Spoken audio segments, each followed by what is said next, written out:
one guy said, he said, well, thank you for the self-help book with a heart. And it's Yep. like, we get Kelly when we were looking at the descriptions to put on Amazon. Yeah. Big self-help came up. And it's not a self-help book. It's really a story about, a family showing up, not having a clue what to do, but figuring it out together, but this guy said that's what people need. Because it's a story. Yeah, it's a story that says you can show up. And we were so lucky.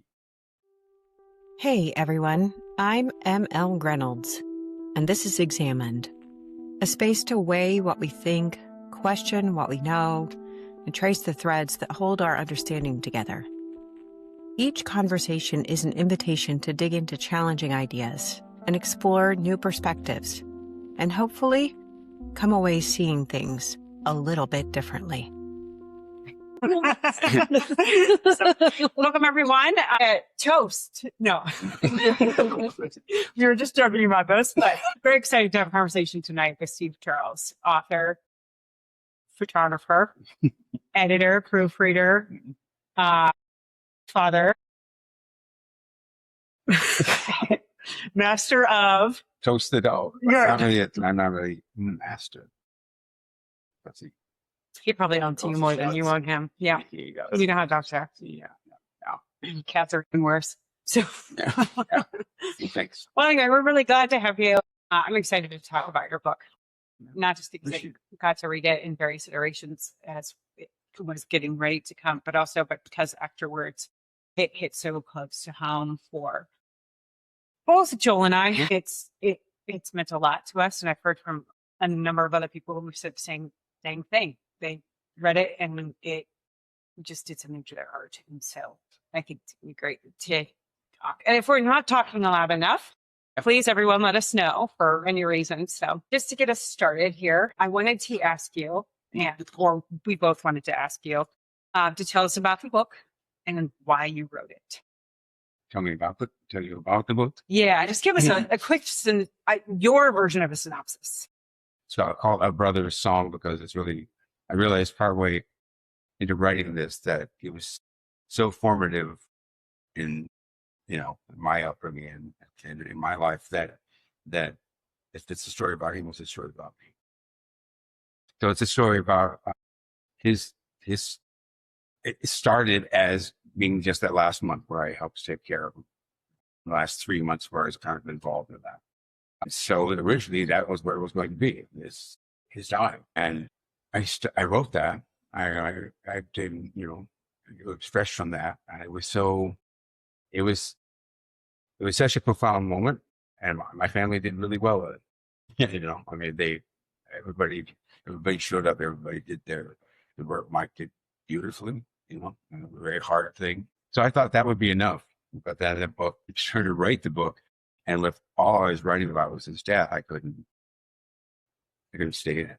So it became more about him and our time growing up. So it's about his last days and his death from brain cancer. But ultimately, it was really about our relationship and our family. Do you have a question that you wanted to follow up on that with? So I understood that just from being able to hear a little bit of the backstory with him, you were taking notes the whole time during that last period of time as the family scribe. Yeah, you were given that, you were possibly given that job, but also yeah. And I wanted to ask, at what moment, and what was the process maybe of, you have that sort of raw data or whatever, and then deciding this is a story I want to write. Yeah. Well, so my big brother, Donnie, he dubbed me the family squad. And that's a big deal. A big brother's name you that, even when I was probably my 40s when he did that. Because I told the family stories. I would try to gather them, writing them down. I was the first one to really do that. I come from a family of storytellers. My grandfather would tell stories all the time. So I just kind of picked it up. My father would tell stories all the time. He would embellish stories all the time. Okay. So we have to be cautious. So I think, and Mike, my little brother Mike, he knew I was a storyteller. You know, that's what I did. And I was a writer, one or two writers in the family. So that gives you a certain power going in, but also a certain responsibility. So I knew going into this that I was going to need to write something. Yeah, because it was, while it was an honor to do it, yeah, I wanted, and I would not miss this for the world. And so I knew I couldn't just carry all that stuff inside of me. I was going to have to get that out in some form. But Mike and I never really talked about whether it would be a story or not. I think he just knew I would do it. And so I think the moment that I really knew there's going to need to be a book of some sort was when we just went through ourselves into that work of helping him.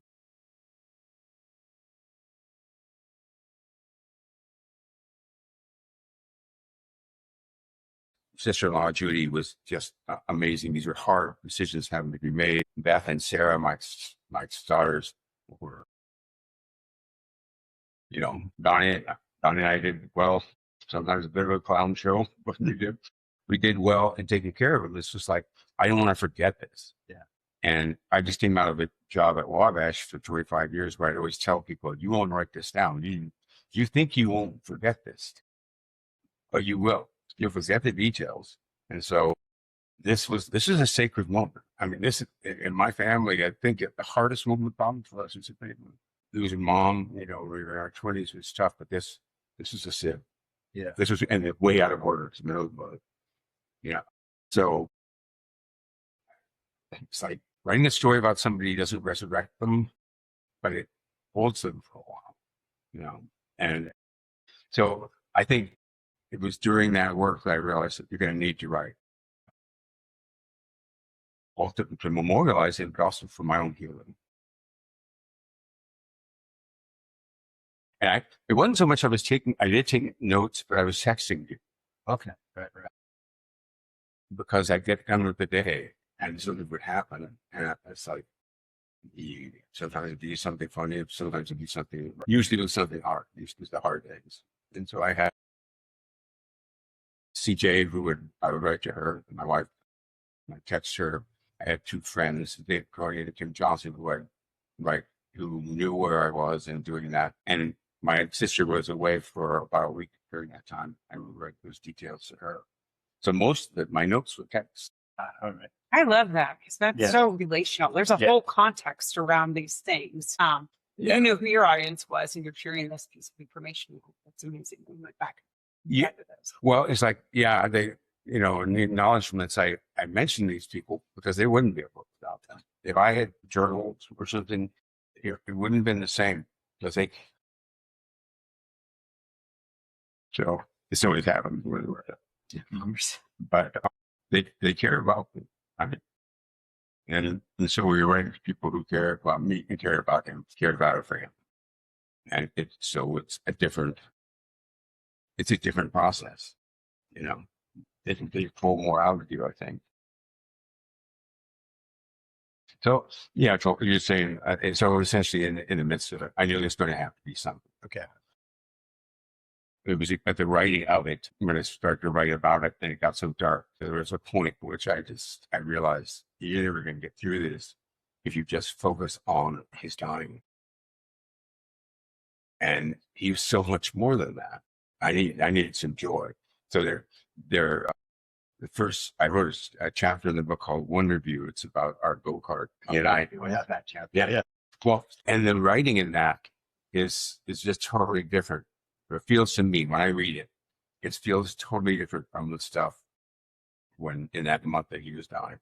And it's joyous. I mean, it's just like, and so writing that gave me new energy. It's like, oh, yeah. And I was remembering things that I had totally forgotten. So now I had another reason, not just memorializing him, but in a sense, bringing him back to me in ways I hadn't had him. You know, it's not the same, obviously, but there were some joyous discoveries in there. Sure. Yeah. The whole scene is the scenes in there are so exhilarating. They're as exhilarating as reading about you flying down the hill. And I know you were going to ask about this a little bit. There's so much physicality inside of your book, and one of those you told me you went out to your old hometown Oh, yeah. just to capture what did the creosote smell like, and what did the oleander smell like, what did the rain smell like, where were the rocks, Yeah. and that helped you with some excavation of memory. Would you tell us a little bit It was about that? sure. Yeah. Yeah. And that's that scene. That's the go karts. Yeah. And I had forgotten that. And Mike and I had not talked about it since it happened. So it was just gone. There was it like, and to me, this is the power of writing. You call it the flow of the spirit. You call it the power of writing, whatever you call it. It was like I walked up that road, and that road is still there. The house where you used to live is a small part of a much larger thing, and it's gated, and Yeah. it was all open when we were kids. So when I walked up that road, and that's when I realized, wait a minute. Did I mention that we made these still? Did I mention that we traveled down this thing? And I was amazed that I'd forgotten that, and that he and I had celebrated it at some point, right? Because it was it's like a metaphor for our whole relationship. He's the great one on less so. He's the one who designs the cool car. Mine looks great, Rex, and we did these things. You know, he was 3 years younger, but we're doing all these things together as if we were the same height, the same age. So when I actually had to check it. My best friend who I was talking to about that same time, he was dying from pancreatic cancer. So I was speaking to him weekly. And I asked him, Rob, do you remember when we had the go-karts? You know, did they, he goes, yeah. He goes, he had ridden in them. Probably one of the earlier drivers as your guts nodded. So it wasn't just so going back to that place and walking it. Yeah. Was really essential. And that's, I talk about my relationship with it's a very kinesthetic relationship. Yeah. Oh yeah. We moved together all the time, you know. My big brother, we did a little bit of that, but he was more inspiration, and his music, and my sister was his feelings, just that same place. But Mike, he was a little brother who gave me courage to do crazy things. Look at that. So walking up the road, and I had a rental car too. I was trying to figure out, I remembered that we had tried to gauge the speed, and I had this old gold Stingray, 5-speed 6-shift Stingray that had a speedometer on it. But those speedometers, when you have one of those, I did not. No. It's really cool, but they go like this. You never know where they are. It just kind of wags at you. Yeah. So I took the rental car up to the first part, out the hairpin, because I think I would have wrecked it. You need smaller cars. Yeah. I just put it in neutral and let it go to see what it. Wow. Yeah, but it got well over 37 miles an hour. So that on those original fleet, I was looking at it. Go, yeah, this is a real big car. I'm not sure. So I had to guess on the speed, and it was just what that felt like. And imagine you're down on the ground, and you just buffing like this. But yeah, at least I still can go back and live in that space because of that stuff. And that's a blessing of the book. You know. Also, when I go back, I just was reading a part of the time when he was dying, right? A part of that, when I was lifting him up in his. So that also comes back. It's really hard. So, you know, you pay, but to experience that and go back and remember, it's worth it.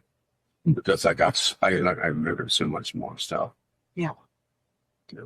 You have something. Well, Or say something. kind of already talked about the importance of the physicality in that, but you know, I lost a brother too, and cared for him at the end, and I guess first of all, I would just say it was very meaningful to me to read those very vulnerable sections that are very physical. It's not always presented, but just, I mean, the Sherpa work. Yeah. And you talk about that verbiage was trying to think what a question I have from this, but No, I mean, the importance of going into those hard places again, and I'm sure it wasn't easy, but it's important. honestly, I think it's how you get to the joy on the other side of it. I mean, you feel like, and yeah, I think you probably did similar here to what I. Oh, And there was actually, I don't know, it's called it joy, but there's certainly laughter in that time of helping to take care of when we'd go downstairs and we were helping him down, and we'd have to do like the moon landing. yeah. The Eagles landed. We were at 5, 4, 3, and Mike and I had watched those Apollo launches, and we watched all that stuff together. So we just had this kind of vocabulary, already kind of built in. And again, you go back to Field of Pain, you also remember that was so, he was so resilient and so positive and all that. That's the thing. Yeah. That comes through. Yeah, it was the same. I mean, And yeah. I mean, in the book and the gratitude, the great team, those little things that are, Yeah. is it? Yeah, and he picked up that. The weird thing was, so I have to take care of Dad just for a few days.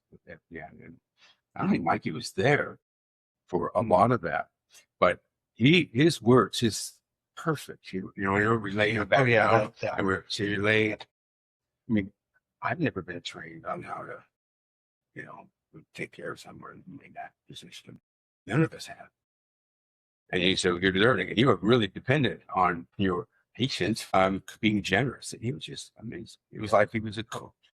And you get down and you kind of like sit up and try to get the cactus shape come up under his head, and they kind of get it wrong. You can kind of see, well, I'm perfect.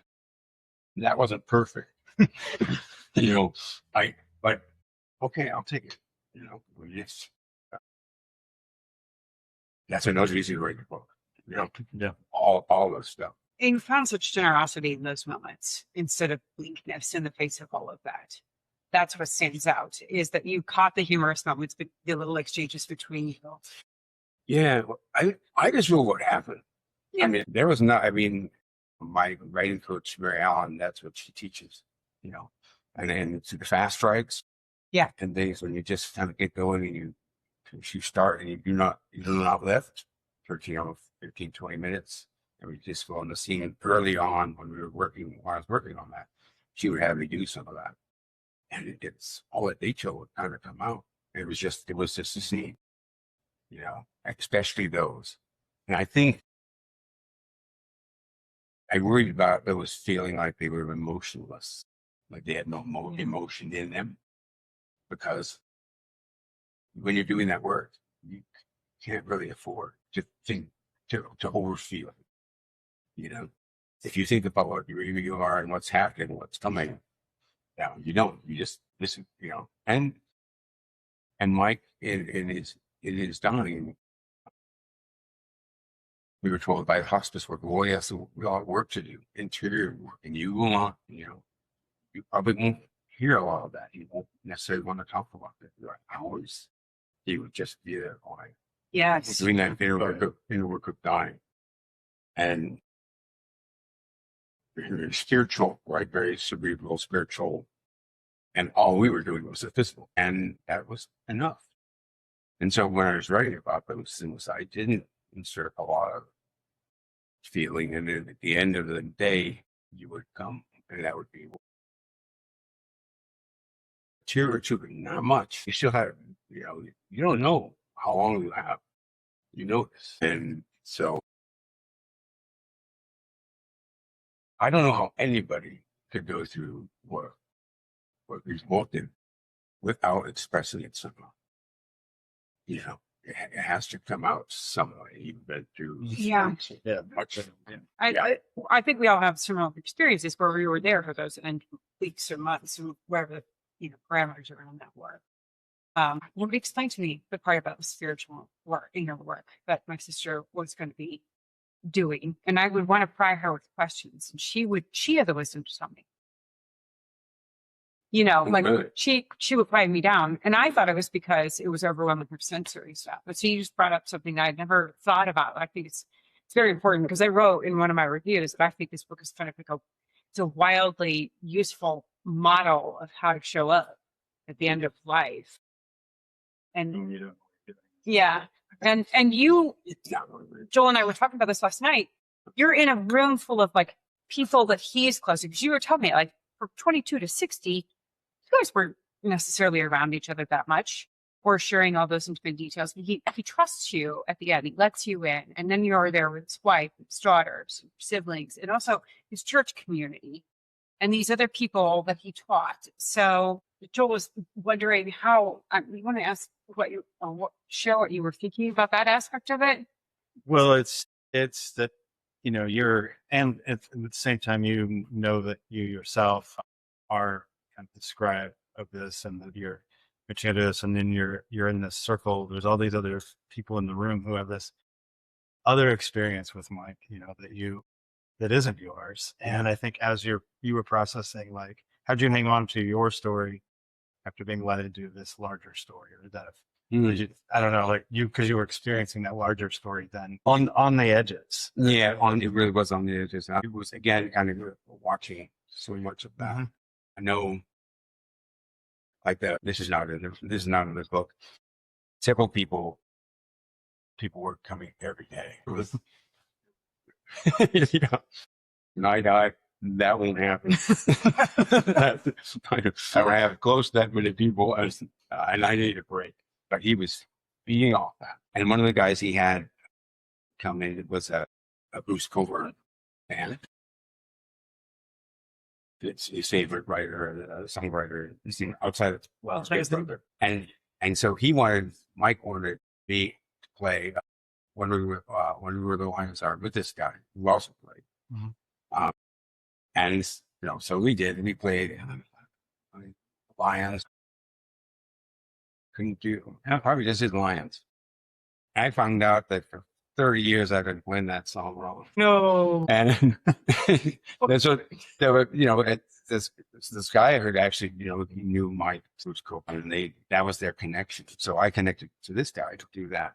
Well, I mean that was interesting, but it certainly didn't belong in the book. And there were a whole lot of like side stories like that I didn't get to tell and didn't belong in it, but almost did because this guy, it was so cool.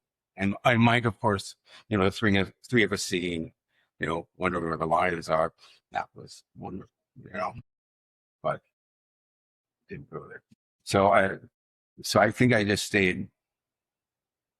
I just observed. I observed. If I wasn't in the room, there's a lot of things that happened when I wasn't. That part, I didn't include it. Yeah, that wasn't my story. There was a lot that I like. His daughter Beth was his correspondent both in the month before I got there, and then the month that I was there, and she would read him the letters and the things people were sending, where he couldn't see it anymore, and because I don't hear that well, I couldn't overhear that to hear exactly what he was saying or she was saying sometimes. Wow. And I think that was the Sure. I included some of those letters in the book in one section, but not that, because that's her story. And someday Yvette's a writer, better writer than I am. And someday she will write that, and what that was between you. So for the most part, I just stayed with my own in that, and because you're right, it wasn't much bigger story. The church, and these people did know him better at this age than I. Yeah. So when you mentioned Rich and Bruce, so then that would be think about. It's called. I mean, the the second title, is a brother's song. Yeah. Okay, so and in the book, different pauses and sections. There's the the rest, the rest. That's my wonderful designer. Why did you decide to make this a song? What does that mean to you to have made this as it's a book, but you purposefully said this is Song. brother's song. Yeah. Yeah. It's not the Song of Solomon. But, it has song to it. I don't. Music is so much a part of both Mike's and my life. But he was the one guy to sing all my songs to. Okay.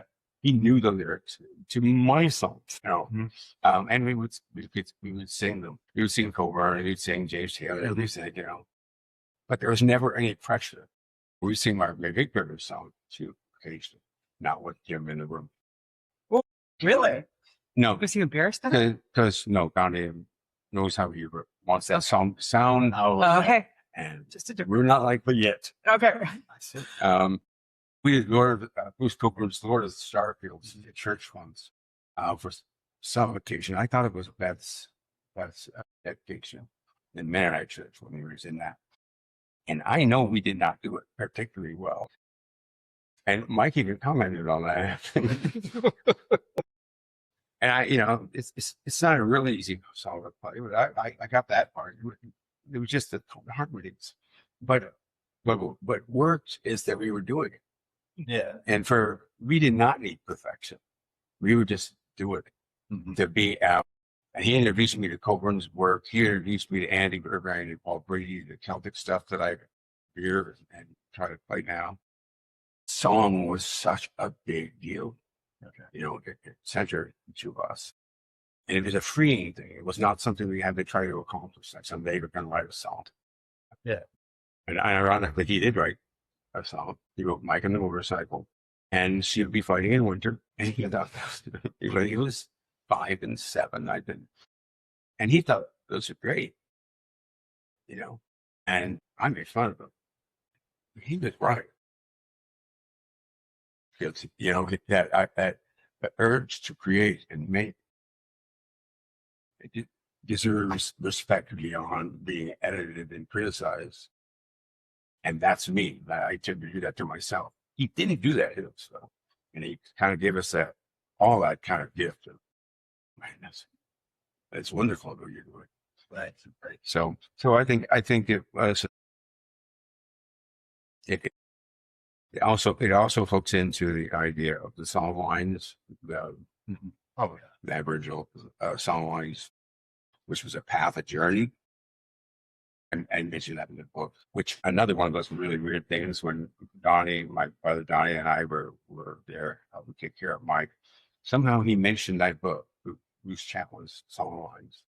And I ordered it on Amazon and I had it was my readings thing. Wow.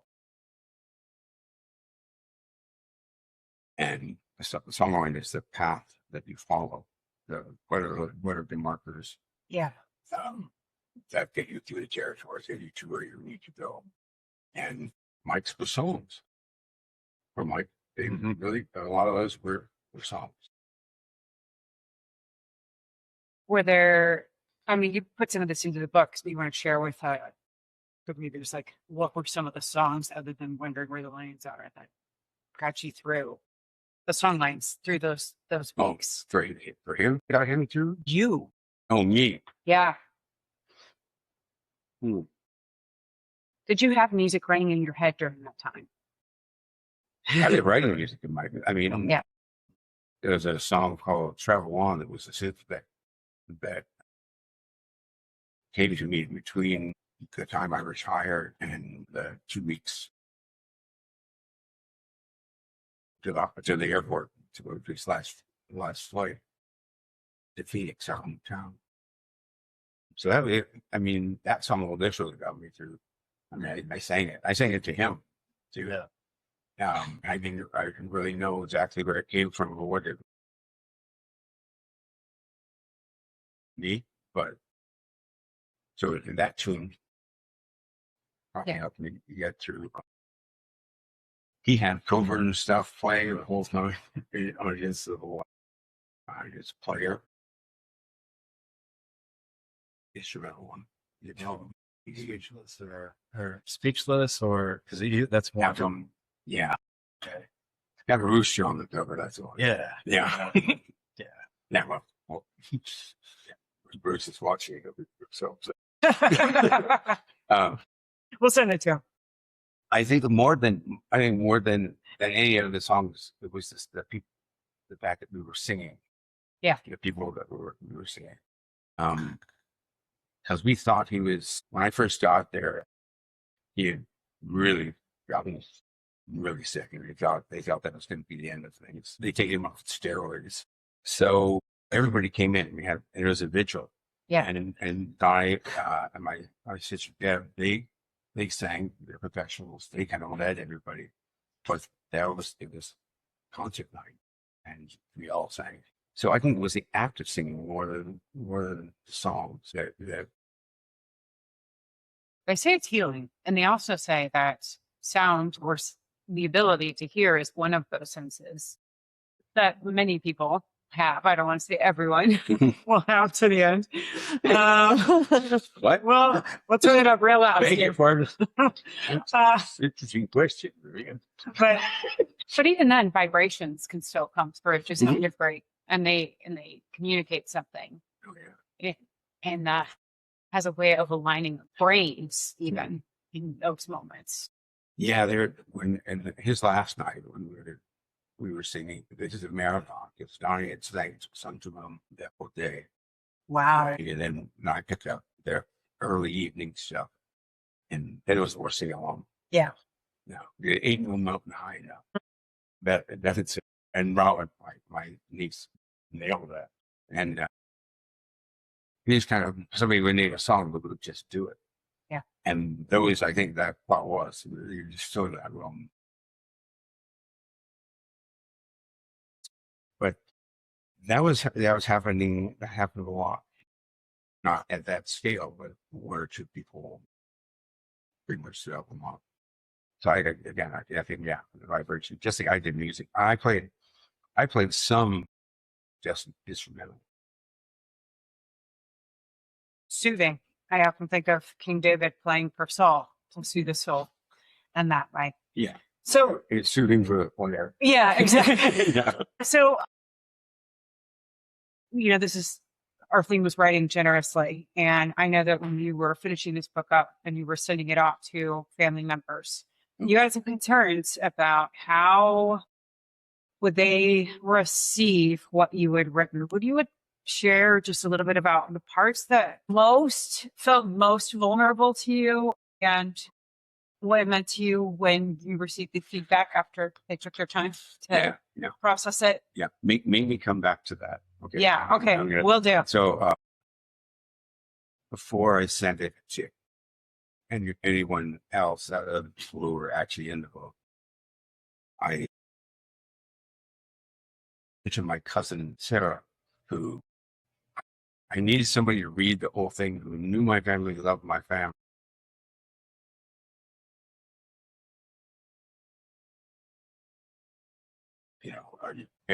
And one of the things I wanted her to check on was the thing that you're mentioning, which is in the book, Judy Mark's wife talks about there for Sarah's wedding. Sarah, my niece's wedding. Mike had been, the brain tumor had been doing some bad things to him. I mean, he was, some of the judge was impaired certain things. And Judy said, he's not the man I married. She came over and shared that with us, which is hugely vulnerable. Yeah. And she never fought. So much of what Mike put out there was, I'm very fighting. And he was. Yeah. He needed to tell himself what he needed to tell himself to get through it.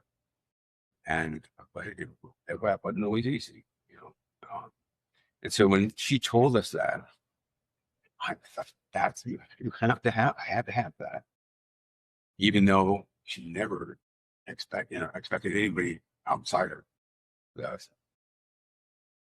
and our spouses to hear that. So that was, and here you're writing a book about the person, the beloved, and you're gonna walk that out.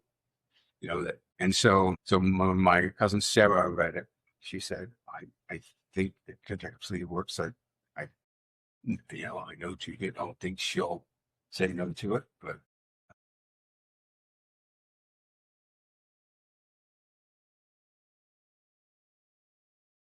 and man, so I sent that to her, and I think that it's weeks past. Yeah. I wonder. I said, "There's this one section, and I give her the page number, and if you want to go there." Yeah, because in 2 weeks, it was a month. It was a long time. I sent that out, and in my mind, in that time, I heard, "How could you? How could you? I told you that. Could you possibly share it out, Yeah. with the world?" And I go to I said, "Yeah, I don't know." I said, "I'm sorry," and I just had to ask if you looked at this at all. I'm so sorry. I had so many things to do. I haven't gotten to it, but I will read it. And it's like she read that part, and I should have brought the notes what she said because I can't remember exactly, and it's my note. I have to keep that. But now she was very gracious. That it has to be it. I mean that otherwise people won't. Otherwise it becomes a myth. Otherwise you just play into that myth. I mean everybody's 7 years with brain cancer is hard on everybody.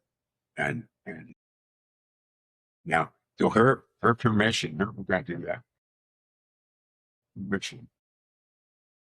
Yeah.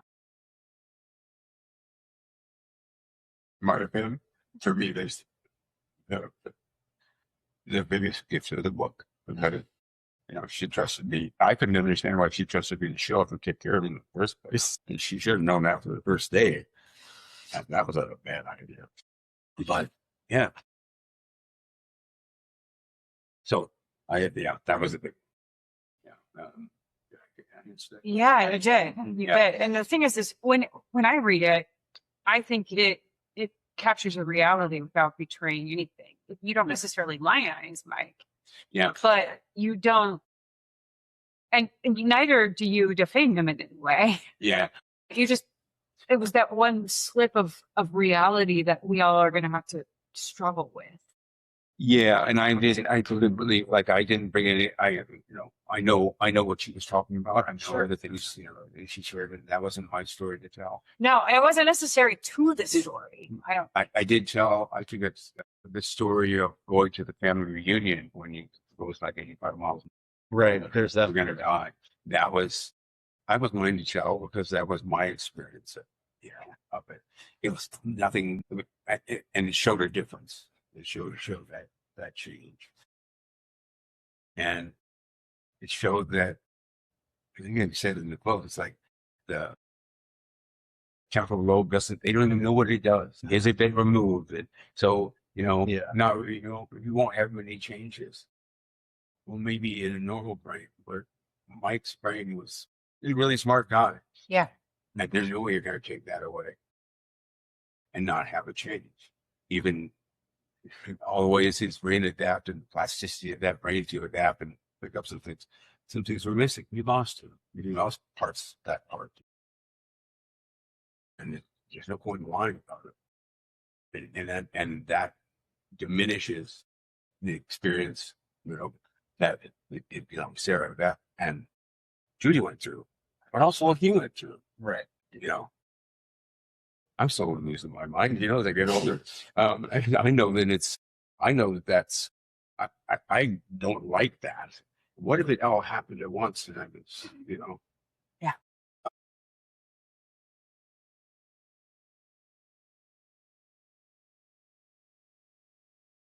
Did you have that? No, I was just going to say that line. I think it was so powerful, and it kind of haunted the rest of the story. And I didn't mean that in like a way of like you always have in your mind, like, wow, like the experience of everybody, that there's that thing that maybe What changed? that is a little bit, Yeah.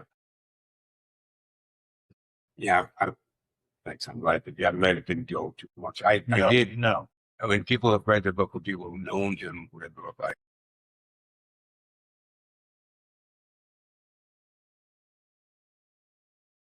just not confirm, it was really hard.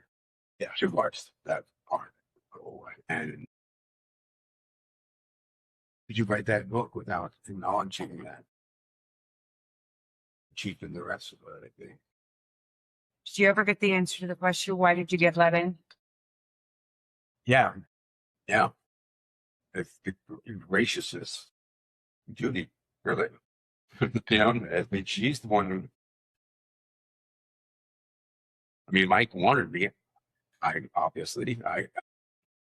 But Judy's graciousness and wanting me there to help. The minute I got there, I'm so glad you did. Now let's go to work. Now see what I'm. And Mike laying in bed going, Stevie. Okay, I guess I'm here. Yeah. I guess they want me for it. But ultimately, and I think the reason he wanted me there, the rest of the book, our childhood answers that. Yeah. Yeah. One of the cool things about writing this book was doing some of the research. Yeah. And so I looked at the wedding program from his at Julie's wedding, and I was his best man. And this is not a time in my life where it's the best man for anybody. Not the best man to show up at all. But on this program, it says why everybody's here. And I had forgotten this. He says, my brother Steve, my best man is something, his sensitivity teaches me something about the world I knew, right? Or something. It's like, I'm there because I do this. It's like, you got me. I wasn't there because I'd achieved moral perfection or because I was a great role model for certain things. He got me. Yeah. And that's why I think he let me in. He knew I got him.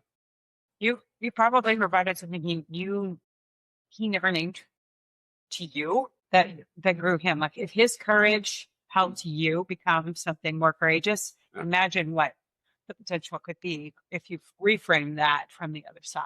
You don't know because he didn't say it, but he kind of said it right there. I mean, I had that thing with his courage helping me. His fearlessness helping me. He's fearless right up to death.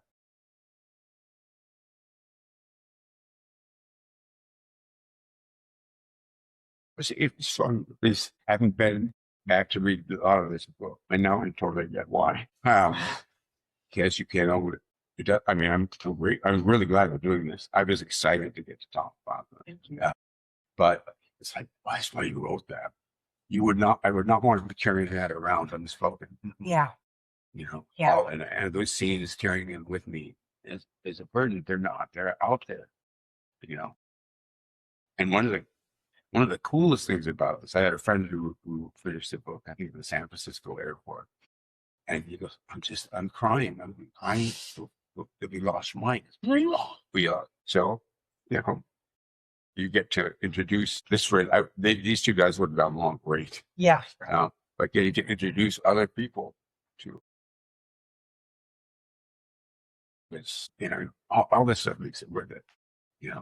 I just because I cried something, I think it's terrible. It's just, you can't get. I can't think back on a lot of that, and now.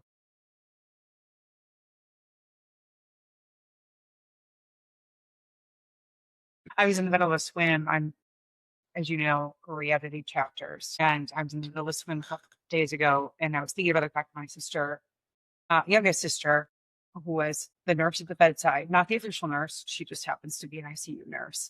Got through the pandemic, the chief said, nobody dies alone. And I was remembering why she left work early and came when she didn't have time off to spend those extra days. And it was because nobody should die alone. And we had taken my sister to a hospice facility because she didn't want anyone to see her die. And we weren't going to leave her die alone. We just couldn't do it. And trying to swim because I'm choking on the water. I'm like, oh my gosh. You know, that's what motivated us to all keep showing up. Like she went to the hospice facility and it was like automatically, like nobody officially signed up for slots, but nobody was going to leave her alone. And so Yeah. it's those little things you uncover that slate me. And then like, I feel like you've unzipped your heart again just now for us. And like, thank you. We let the cold and the warmth, whatever it is, right back into those like vulnerable spots in you. I really appreciate you asking. Yes, despite this, I love talking about it. One guy said, well, thank you for the self-help book for the heart. And it's like, Kelly, when we were looking at the descriptions to put on Amazon, Yeah. I think self-help came up. And I thought, it's not a self-help book. It's really a story about, family showing up and not having a clue what to do, but figuring it out together, but this guy said that's what people need. Because it's a story. Yeah. It's a story that says you can show up. And we were so lucky.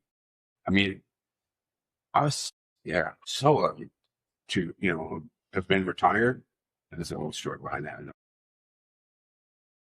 But to be retired, to be able to be there full time for that, and to be, let move, you moving your brother around, you do this, that's holy movement, that's, I think if he had been in a hospital and we're just watching that, or if we hired, as I kind of thought would be a great idea. Yeah. Sure. I really miss that, and I think I will say if we can do it, if I can do it, anybody can do it. But it's also, it is, I won't say I'm not afraid of death and dying any of that, but boy, I got a map. I got to go map. I got a song for this, and yeah, and I got to understand him, and I still have a conversation with him. That was one of the things I was most concerned about when I finished the book. I almost didn't want to finish it. Yeah. Because I figured the conversation with him. Yeah. He and I worked pretty hard on this one. We kept saying, that is not what you did. On the parts we had to really wrestle up with. Yeah. But the conversations have gotten richer. I mean, I'm still had a thing about it last week. So that started. That book started a conversation that we still carry on. And that sounds weird because it's sentimental, but to me, it's Wendell Berry in one of my favorite poems, the Mad Farmer poem, where he says he ends with practice resurrection. There's a lot of that. Because you said that this allowed you to get as close to resurrection as possible by sitting there with those memories and bringing them all out. Yeah. I know we have to wrap up, and I want to give some time for people to ask questions, but you had told me that not in a scene, not in the book, you are starting a Substack. Everybody needs to go to Substack and follow, not dependent on proximity. You get that right? Yeah. And I'm really hoping that you'll share the story, because when you and I were talking the other night, and you were saying that there's a scene in the book that didn't show up, and that was where everybody took communion together. And at the moment, it didn't impress upon you that the taking of the bread and the wine was the particular community. It was what we were doing, the embodiment of all of that care for one another, and that being there present in the room, and that table where Mike was sort of laid out, and he was it. Yeah. And you were participating in that moment of death, and and by writing book Resurrection. That I hope you're right about that. It's funny. It's like Judy wrote. One of the things she wrote back to, we have left out one of my favorite parts. And it was that communion. Yeah. And it's interesting because Mike and I were both acolytes in the Episcopal Church, carrying the flags and burning stuff with the torches, taking the stakes and painting it. Oh my! Oh yeah. Oh yeah. We Neil. You had to kneel a long time in the Episcopal Church. That's stuff they stand for now. We were on our knees. Cuts off circulation. Yeah. We lost acolytes. Yeah. And we had, I know what smelling salts are because I was an acolyte. Wow. So Mike and I came, we were both grew up in the Episcopal Church. I'm there still. He's gone. Mennonite Presbyterian. But it was, I think, Judy, it's just, no, I think maybe Mike asked for it. And so Pastor Tracy brought it and did the communion. Yeah. And that was really powerful for Judy. And it should have been powerful for me because communion, the Eucharist is remembrance, man. This is, but there was so much going on that I'm going to have to ask her to tell that story. Yeah. Because she knows why that was so important. It was brilliant. I was so glad I was there. But when she first said it, I'm not sure I was there. You were there. Oh, yeah. Yeah, okay. Now it's coming back. I mean, I could see it, but I should. Great question, Kim. Why, thank you. You must be a writer yourself. Perhaps you had something to do with this book. Perhaps. Yes. Yeah, I did. Phone pictures.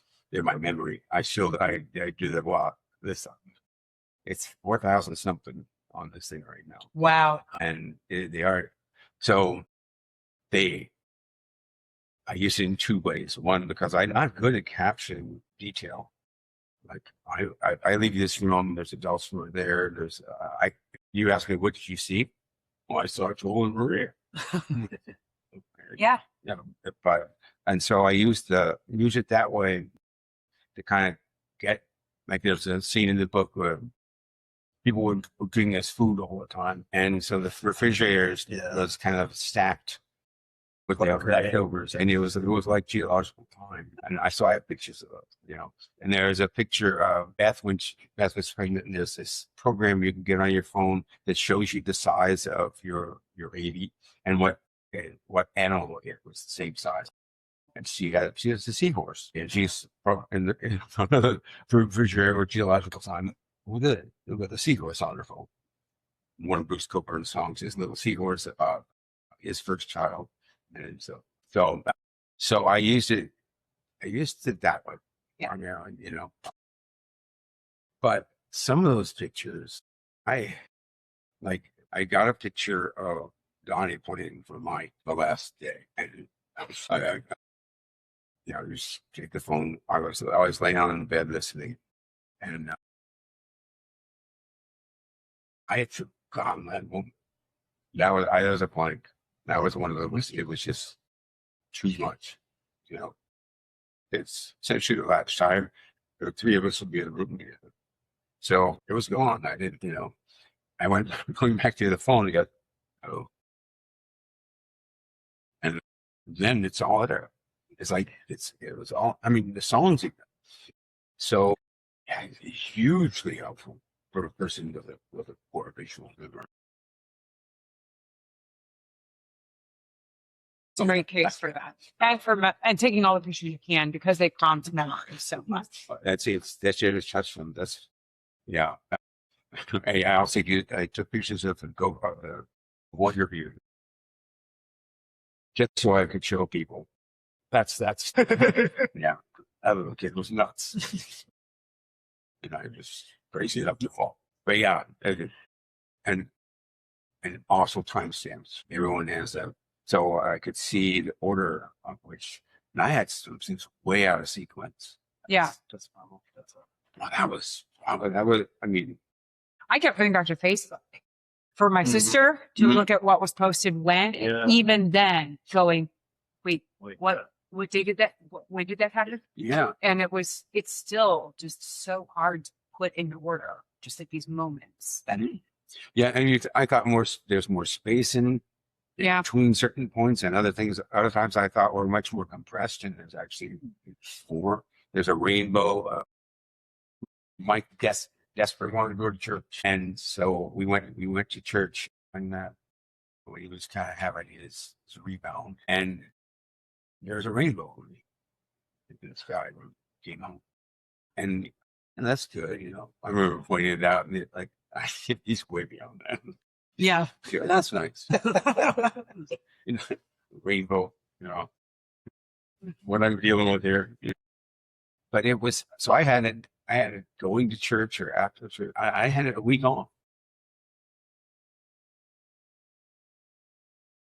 Got some nice people. Is anybody?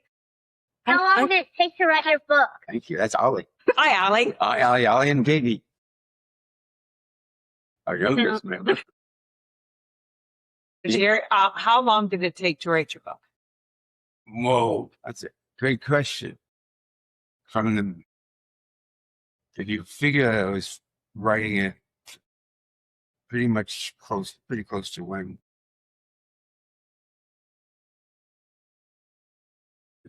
and we're 6 years out now, so we're about 5 years.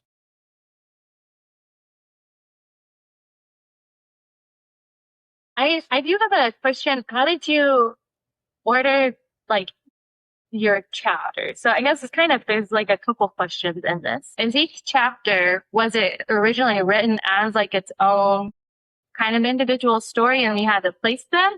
Or did you just kind of write different segments and then have to divide those up into chapters and then figure out their placement? Yeah. It's interesting because I have to. This is really fun because nobody ever asked me about my process. Well, remember how you had them all laid out? Yeah, I did. That was later knowing, but yeah. Oh yeah, you did have that picture where you have the whole floor covered, right? With like all the different. And fusion. Yeah, it was all, Yeah. That was, part of that was trying to remember the sequence back to the lead for the photos. To Yeah. make sure flight's right and everything. You know, this chapters are self-contained in a lot of ways, I think. And they're placed where they're placed, certainly at the end, toward the end. That's the sequence of as we are taking care of him and his dying. They're trying to figure out the timing where the childhood chapters go together with the present. Yeah, that was tricky. That was brilliant. Or not. Divine luck. Sorry. Divine luck. Well, yeah. And we moved a few around. Originally, the first chapter was Wonderview. And Mary Allen liked the first line from I have something in my edited lives of rumor. She said that there's so much in that line. It's like, it's how he's going to deal with things. You know, you introduce that. So you start with that. And I think that established the pattern of going back to this will be, the story will move from his getting cancer to his death, that sequence. And then the childhood parts will be interspersed at my discretion.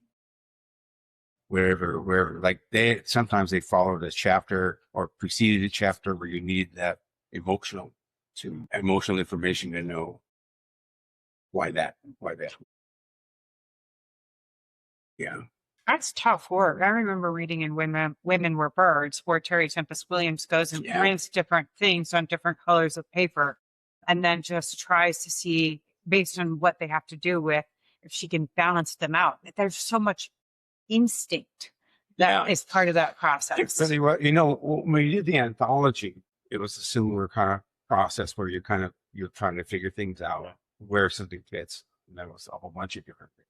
And I think doing editing a magazine for 25 years and you're always looking for a flow. You know, there's the sequence of events. You kind of really move too far off of that. But you're looking for an emotional flow. And I think that was involved in some of that too. Yeah, that was why I felt really good though to have all those chapters. And now you got to put more. Yeah, well, that's a real great problem to have. And then I think after that point, I think then there are some chapters that came out of that. There's a chapter about Bowie the snake, his stuffed snake that he has giving joy. And that got written real late. because I could remember Mom singing all through the night and him making that, and her making that snake for him. And that snake was something I found in his closet. 50-year-old snake. Didn't smell like gasoline. Sorry? Didn't smell like No, gasoline. no. It should smell like peanut butter. Yeah. And with the tongue still bitten off because I think he ate it. I didn't eat it. So, but that snake was a touchstone for the whole story of Mom making it, and the fact that he held on to a lot of her furniture, pictures, everything there. She was in that room. So, yeah, and that can really, and that was informed by having a gap. So, yeah, I can't really. I mean, there's some logic to it, but there was also a kind of a feel to it, I think. Cool, thank you. If you didn't catch it, it's the Generous Hero Brothers song, and put out on Purple Aardvark. You can find it on Amazon. You can follow Steve on Substack now. But go read and review. Please, please, please do that. This will help Steve. Go review his book on Goodreads and on Amazon, because those two places help to bump it, even if it's a short one. But no bad vibes, please. So anyway. Thank you so much for listening to Let It Be Examined. If you liked what you heard or found it useful, will you please share with your friends or give it the old thumbs up? And if you haven't already, please subscribe.